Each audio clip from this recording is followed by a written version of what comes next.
This is your Anxiety Toolkit, episode number 201.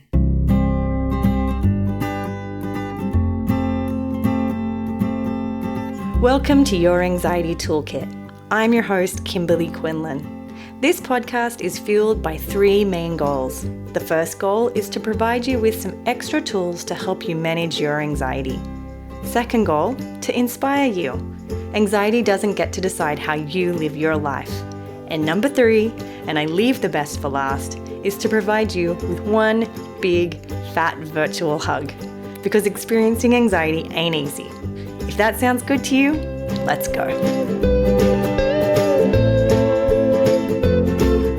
Welcome back, friends. I am so happy to have this special time with you. Thank you so much for giving me your very valuable time. How are you all doing? Just checking in. I know it's been a really hard year. I know we talked a lot last week about suffering and how to manage that. If you didn't hear that episode and you're struggling, please go back and listen. Hopefully it will connect with you and land with you in a way that is validating and kind and build some space for you and some safety for you. Okay, so this is going to be a wonderful episode. It's actually an interview I have done with somebody who I met through ERP School, interestingly enough. I am so honored to have this week Allyson Ford. Now, Allyson is an LPCC. She is an eating disorder specialist, an OCD specialist, and an anxiety specialist. She has lived experience, which she will share in those areas. And she shares her experience of finding out that she has OCD, talking about her eating disorder recovery. And the cool thing is, like I said, is she will reflect a lot on how ERP School, one of our online courses that teaches you how to practice ERP all on your own and learn about ERP. She shares how that was a big game changer for her. So I'm so excited to share with you this amazing interview. We talk a lot about the overlap between eating disorders and OCD. I really encourage you, even if you don't have one or both of the disorders, I encourage you to listen because I think that there is an amazing story, number one. And number two, I think it's really cool to see stories of clinicians who have actually walked the walk. They don't just talk the talk. So I'm so excited to share that interview with you. Before we do that, let's go ahead and do the review of the week. This week's review, if you want to ever leave a review for your Anxiety Toolkit, you can. I would love to see it. We feature one review a week. This one is from Strong Mum, and she said, "A big virtual hug. I don't know how I found this podcast, but I'm so glad I did. Kimberly's compassionate and honest conversations about anxiety and OCD provide tools and strategies for facing fears, anxiety, and BFRBs. Her friendly, non-judgmental tone about the challenges are so helpful to me." So thank you so much, Strong Mom. I love hearing that the podcast is helpful. And before we get over to the main part of the show, we'd like to do the I Did a Hard Thing segment. So this is actually from someone you guys we've had on the show before. This is from Allegra, and she says this: "I let go of someone who I really cared about because it was the best thing for me, even though it deeply hurt." And I think that is such an important I did a hard thing, because sometimes we talk about it as just doing exposures, right? Facing our fear. But sometimes the hard thing is letting go of something. Sometimes the hard thing is setting a boundary with somebody. Sometimes the hard thing is listening to our own needs and following through with our own needs. So I loved this submission for I Did a Hard Thing. Okay. That being said, thank you to you all for being here again. I am so grateful. I know I say it and I want to keep saying it. Thank you. Thank you for spending your time with me. I'll head over to the show. Well, welcome everybody. I am so excited for this episode. We have with us Allyson Ford. Thank you for being here. Of course, I'm so excited. Yeah. Okay. So let's sort of tell this story. And this is sort of where I get so geeked out is when I hear of people who've taken ERP school or taken one of my courses, and they'll either post it on social media or something to say, oh, this was really helpful. And then literally my life is like done. Like I feel so good. Like I'm so Yeah. happy. And that's how I met you, Allyson. So I'm so grateful to have you here. Would you tell us a little bit about you and anything you want to share about your own recovery? And I'll ask questions as we go. Yes, absolutely. So, my name's Allison. Like Kimberly said, I am a licensed therapist in California. I work primarily with eating disorders and anxiety, and I have my own recovery journey with an eating disorder. Recovered from anorexia years ago, and it wasn't until this year that I realized I also have OCD. And for anyone that's listening, it's common to have like both, like symptoms of both. They really overlap. And so I see it a lot in the clients I work with, and that's what prompted me to take ERP school. I was looking for resources to become more trained to work with clients with OCD. And then through taking the course, I was like, oh my gosh, I have a lot of this. And yeah, and then I sought out an ERP therapist to work on things that were coming up for me, and it's been really rewarding. And so now I really enjoy working with OCD as well. Wow, I have such big goosebumps on that. Now, that's so fascinating to me that you would be doing continuing education units for yourself and helping your patients, and then realizing you had, symptoms yourself. When you took the course or when you considered this learning, what did you think OCD is compared to now what you know about OCD? Yeah, that's a great question. So, because I went to graduate school, I knew that OCD was obsessions and compulsions, and I knew that the compulsions had to take up a certain amount of time of your day. But what was unclear is what is an obsession and what is a compulsion. So I still had this stereotypical image of OCD being like hand washing and checking the stove. And yes, those can be symptoms, right? But I was thinking about this the other day, and I wish they would change the name of OCD in the DSM. I wish it was like intrusive thought disorder, Yeah, because obsession to me sounds like, I think you think of it as something you right. like it's, oh, I'm obsessed with this, right? And we don't think of it as something negative, like an intrusive thought. It's scary, it's frightening, it's so unsettling. And I wish I would have known that it meant something totally different than, just not just hand washing and cleaning. Right.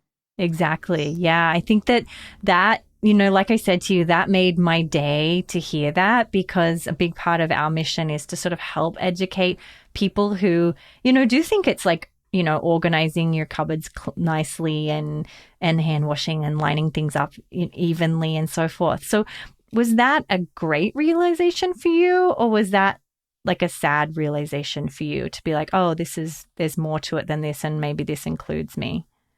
Oh my gosh, it was terrifying at first. Like, I actually, when I was taking ERP school the first time, I was like, I knew this like wise part of me was like, oh my gosh, yeah, these are some things you're struggling with. But then there was a lot of not wanting to face that. So I think between the time I took ERP school till I actually like got help was still like 6 months. And there was a lot of like reaching out to therapists, ERP therapists, and then like backing out. I was so scared because I knew through taking your course that I was going to have to face my fear. When you go through one major mental health disorder in your life, so going through the anorexia, like I was so terrified to go through something like that again, and so scared to have another label, especially being a therapist. There's like this extra stigma that like we shouldn't suffer. And so that was a huge part of it, just the stigma of like having a mental health diagnosis again. But yeah, it was completely eye-opening and totally scary. Yeah. Isn't that sad though? And I agree with you. And I resonate so much with what you're saying isn't it sad that as therapists, we're made to believe, or we take on the belief that we aren't supposed to be human, like, and for me, everyone on my account and my listeners know I had anorexia as well. Yeah. But I did a tremendous degree of compulsive exercise, and it always Mm-hmm. felt OCD like. I Yeah. really, as soon as I learned about OCD, I had a similar feeling of like, this is sort of exactly what I used to do. Like I had a fear, and to remove this fear, I would do this one specific calculated move. And so I get what you're saying. You had already gone through treatment. Now that you know about ERP, did your treatment now look a little bit like ERP? Because for me, my anorexia treatment felt like ERP at the time. Yes, I would say it was like a blend. Like it was like a lot of facing the fears, reducing the compulsive behaviors, but then there was a huge relational component too. And that's something I've been reflecting on with ERP that sometimes I feel like is missing in terms of like ERP training. It's like we forget the fact that the relationship is the most important thing. And going through my own ERP, it being so terrifying, like I needed to have a therapist that I really trusted, that like this is actually going to help me. So yes, it was, I would say, a mixture of like behavioral but also just like relational. Yeah. Yeah, so true. So if you're comfortable sharing, would you share a little about the sort of area of OCD that you have experienced? Yes, so I've pretty much experienced all of them minus like symmetry and contamination, but other than that I've had like pretty much all the themes. The ones that have been the stickiest in terms of like the most impactful on my daily functioning have been like real event OCD, which is, and you can correct me, Kimberly, but like when something has actually happened and then you fear it like happening again, Right. right? Yep. So that one was the one that actually propelled me to take ERP school. And then I've had harm obsessions, like fearing that I was going to hurt someone, fearing I would blurt something out really mean. That's been a really big one for me. And then in the past, now that I know what OCD is, I can see that growing up, I had like fear of harm obsessions. And yeah, those are the main ones, but I've had all the intrusive thoughts. Yeah, yeah. And that's why I think it's true. I agree with you in terms of the word obsession is very misunderstood, isn't it? Like it's very much Mhm. related to this unwanted, experience. And I think that was a different, and maybe you could share as well, is for a lot of people with eating disorders. Would you say that the eating disorder was an unwanted thought or a wanted thought? Yeah, so that's where it gets a little tricky. So we talk a lot about like ego dystonic versus ego systonic. And I would say in general, ego dystonic is like anything that you don't like, right? Like you don't want to be thinking that. And with eating disorders, it's tricky because you think you like it. But if you actually sit down and you ask the person, well, how is this impacting your daily life? Like, is this behavior in line with your long-term values? And they will say no. Like I've never had someone say yes. So even though it feels like you like the thought or like it feels congruent with who you are, it's really not when you look at the long-term Yeah. picture. Yeah. So I think that's an important distinction to make. Yeah, so important. And that's why I love that you're here because, we don't talk enough about eating disorders here on the show as much as I would like. And I think Yeah. that those little nuances are so important clinically, right? To be able to understand. So thank you for telling us. So, okay, you took ERP school. What Mm-hmm. was your main takeaway besides like you obviously had the takeaway of like, oh, this could be a part of my symptomology, but in terms of just what you learn, what was the main takeaway for you? The biggest takeaway was that in order to get better, I had to face my fears. Like I had to take away the compulsions, which were mostly mental for me. And that was really hard to wrap my head around. Like learning mindfulness skills to stop ruminating. Like I just thought everyone obsessively ruminated. So I just didn't know that that was, yeah, a mental compulsion. So identifying those and then kind of like retraining my brain. It was so hard. And like you said, I think in ERP school and in your podcast, you talk about how like you might have to do it like 500 times a day, like redirecting your attention back to the present. And that was so true. Like it felt exhausting. Yeah. But those were my biggest takeaways Wow. was you need to face your fear and like don't expect this to be comfortable. Yeah. Yeah. I'm glad that's what you took. I got goosebumps listening to that in terms of like you talking about how exhausting it is. So, I mean, I'm curious for your experience, was the treatment of the OCD portion harder than the eating disorder? I mean, it doesn't really matter, but I'm curious to know like what that was like for you. It's so exhausting, right? Mm-hmm. Facing your fear is so exhausting. So did you feel that same level of exhaustion in your eating disorder treatment? Yeah, totally. I think it's hard to compare the two, and I've done a lot of reflecting on it. I think if I had like, let's say if I had to choose, do you want to go through the eating disorder again or the OCD?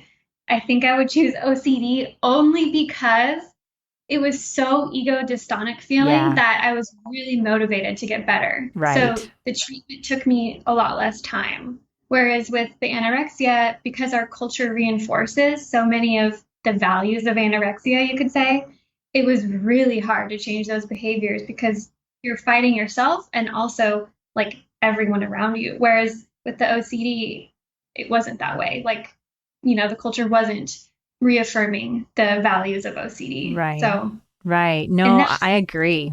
But I would say that facing the OCD fears, it felt scarier. And I don't know if it's just because it was more recent, like my anorexia recovery was like 8 years ago, but it felt like more intense. Like we were just like ripping off the Band-Aid. Whereas with my eating disorder recovery, it was a lot more gradual. Yeah.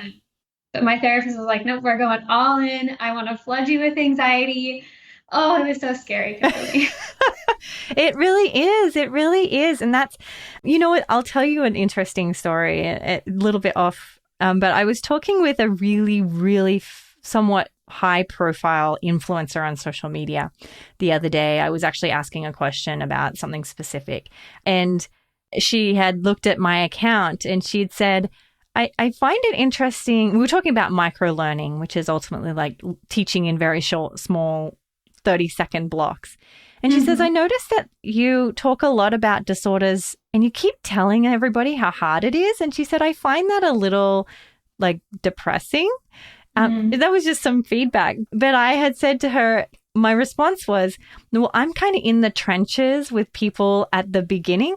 And if I don't tell them it's going to be hard, they're going to question themselves on why it's so hard, Yeah. And I thought that was such an interesting reflection of someone who'd be like, your account's kind of depressing. But whereas I had only ever seen it through the like, no, that's validating. So I 100% agree with what you're saying. I find that very validating because yes, like when I went through my own ERP, I already knew it was going to be hard from taking your course, from reading your content, right? But until you're in that moment doing ERP, you don't realize how hard it is. Yeah.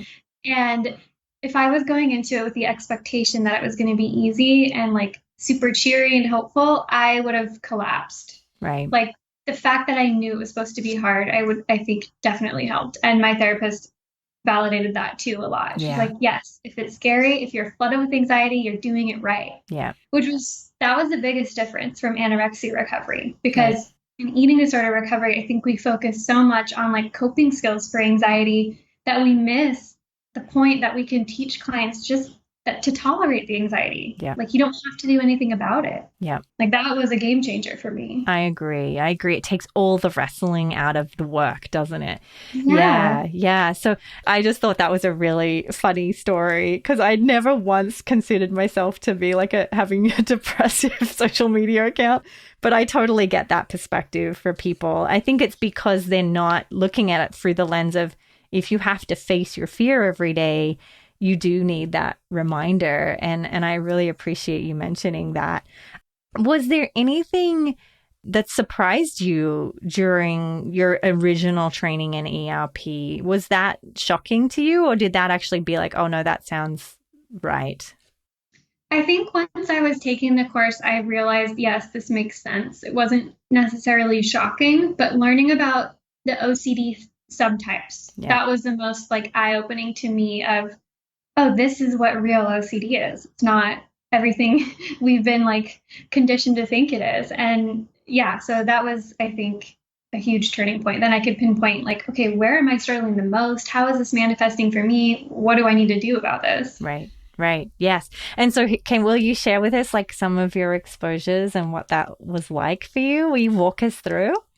Sure, yeah. So I think the funnest exposures, in terms of listeners listening to this, would be like the blurting out ones. So, and I say fun in the sense that they sound funny, right? Because OCD does not make sense. It's not logical. It attacks things that we know we care about, but OCD makes us question ourselves. So when I had these fears that I was going to blurt out people's like, so let me back up. So social justice is very important to me. And so the fears of blurting out were fears that I was going to blurt out people's like marginalized identities. And for anyone that doesn't know, OCD attacks what you care about most. So it felt so scary to me to have these thoughts of like blurting out these obscenities to people. And some of the exposures that I would do that my therapist had me do was first like watching videos of people blurting out stuff. I had this fear that like what if my brain just like broke and I started blurting out stuff. So she made me watch like videos of people with like brain damage and things like that.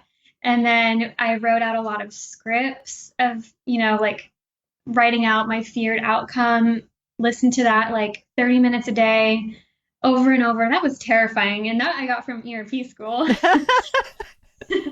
And then the other one, I think what helped the most was my therapist had me write out my feared outcome on sticky notes Yeah. and put them all over my room. So when I woke up in the morning, I was like flooded with anxiety, just like seeing all the intrusive thoughts all over my walls. And if you would have like walked into my room not knowing like I was in ERP and stuff, you would just think I was a total weirdo. That's But commitment, right? You were so committed to your recovery. I'm so proud. That's so cool. I just wanted to get it over with. I'm like, they say this is going to work, so I'm going to trust these professionals. I know the science myself. So I was just so motivated because living with OCD is harder Yeah. than going through the treatment. Yeah. Yeah. Mm-hmm.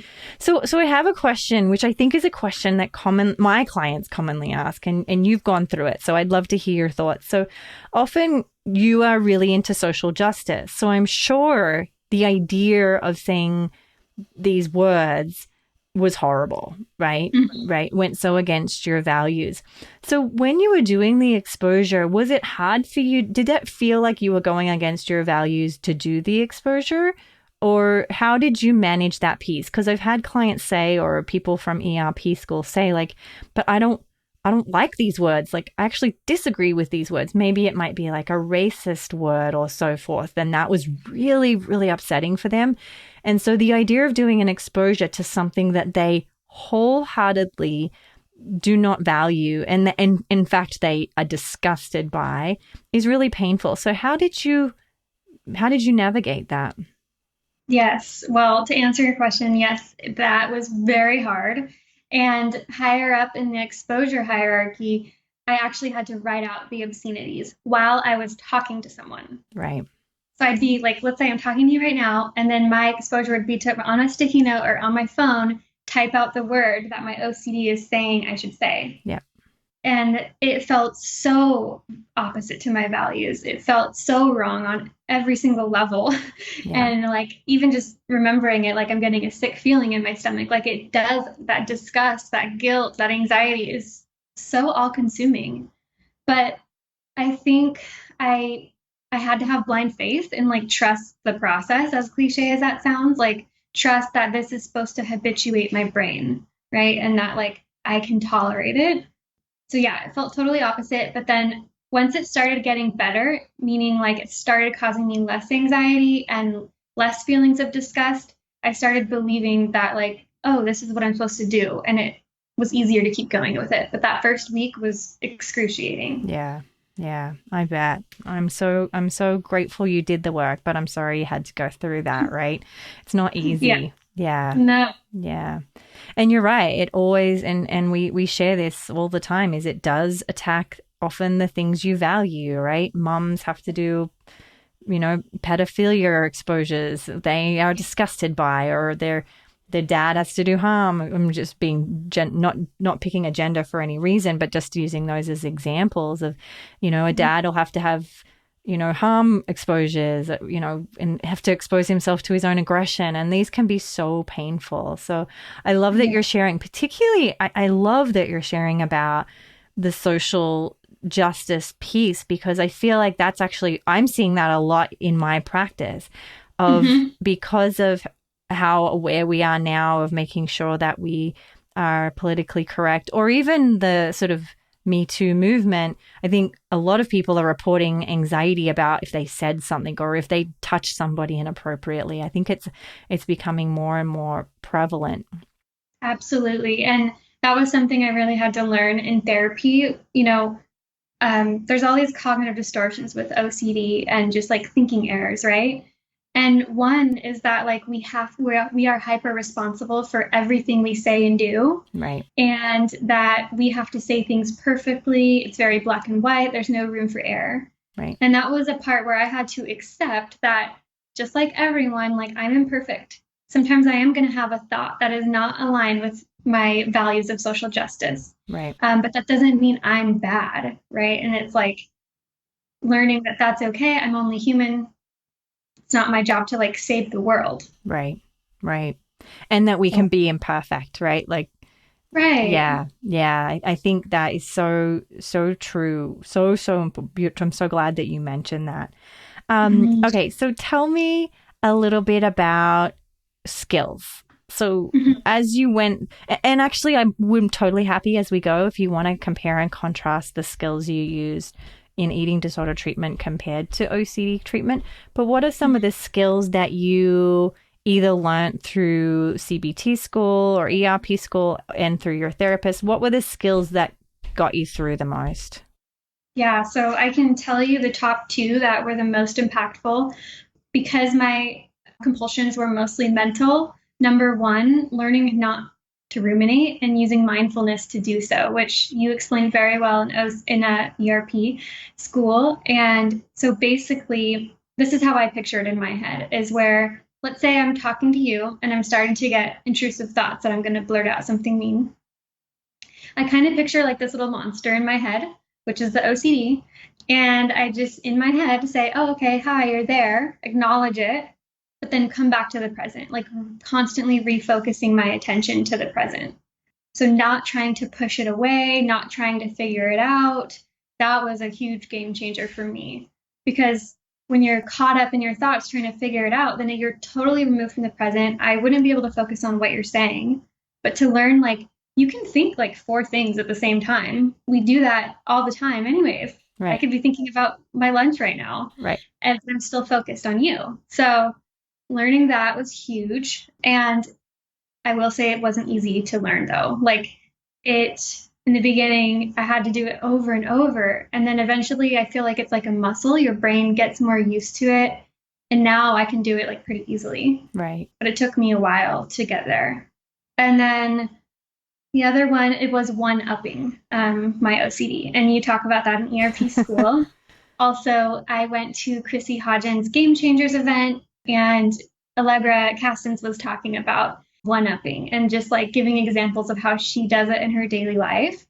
And I started using that and just really like standing up to my OCD. So for listeners, what that means is like, let's say I get an intrusive thought that I'm going to blurt out something really mean to Kimberly. What I would say to my OCD is, you're right, I am. I'm going to do it. And it's fun. Like, I'm just going to do it. You're right. Yeah. And just like kind of what you would say to a bully, Yeah. like just rebel. Right. And when you do it, like standing in like a really confident posture, like really helps me. Like just overpowering it. You're right. I'm going to blurt out today. I'm going to like ruin my reputation. I'm going to go down in history as like the worst person ever. Just Right. make it really dramatic. Yeah. I love it. I do. I do.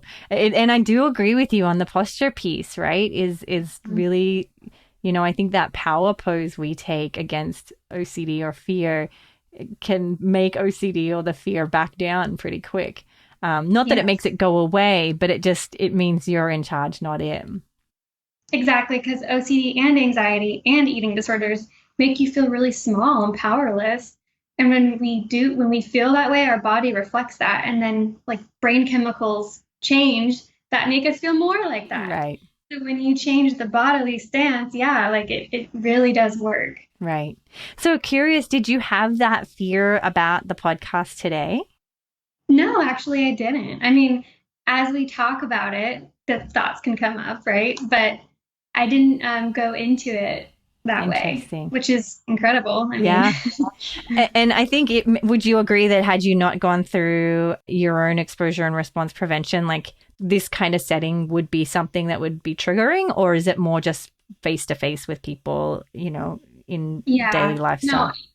it totally would have been triggering. Yeah, because it's any situation that's a bit anxiety provoking or that's really important to me. So this is very important to me, right? Or talking to people in my life that are super important.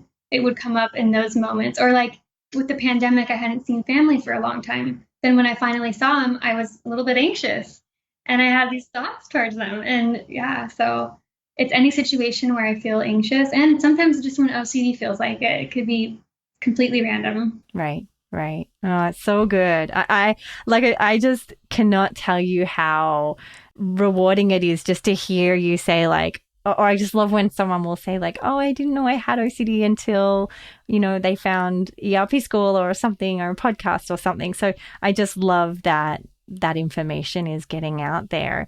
Is there anything that before we finish up, is there anything that you really want the listeners to know? I know you've sort of already outlined these main key points, but is there anything that maybe we've missed or you want to reinforce that, a message that's really important for you that they would hear?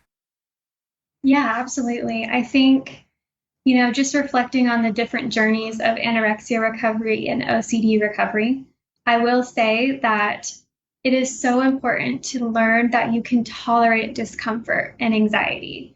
Because in anorexia recovery, there was so much focus on coping skills that I used so much distraction and like reassurance and like all the compulsions to deal with recovery that I think if I had learned that you can just tolerate anxiety, you can have a good day with anxiety, that would have prevented so much like pain, mental pain. Because now when I get anxious, I'm like, all right, I'm going to go to work anxious today, I guess. Or, all right, I'm going to do this anxious. But it doesn't automatically mean your day is going to be terrible.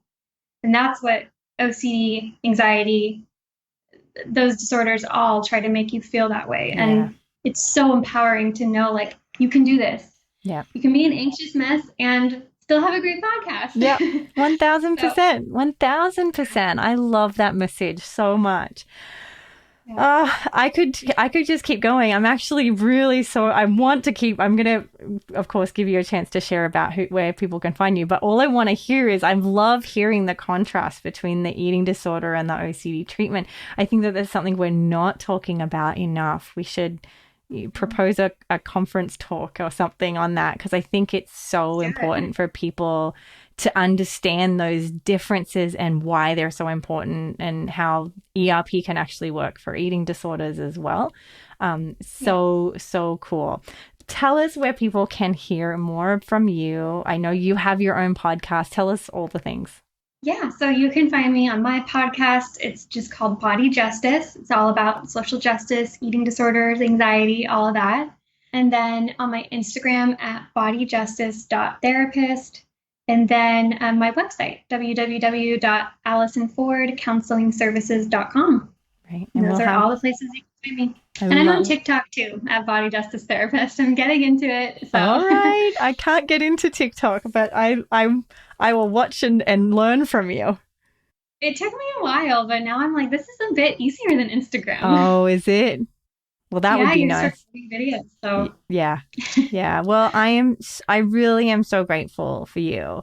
Number one, I'm so grateful that you're out now as a clinician, training other people how to do this, which makes me so happy. We need more OCD therapists. So that makes me so happy. But I'm also just grateful that you're here to share this story. I think it's so important people hear your story. And yeah, I'm just so happy. yes, I'm so grateful too, Kimberly. You've been huge in my journey to recovery of OCD. So super grateful to talk to you Oh, I'm today. so happy to hear that. I know we'll be hearing more from you in the future. It sounds like you've got some amazing things to share. So keep up the good work. Absolutely. Thank you. Please note that this podcast or any other resources from cbtschool.com should not replace professional mental health care. If you feel you would benefit, please reach out to a provider in your area. Have a wonderful day and thank you for supporting cbtschool.com.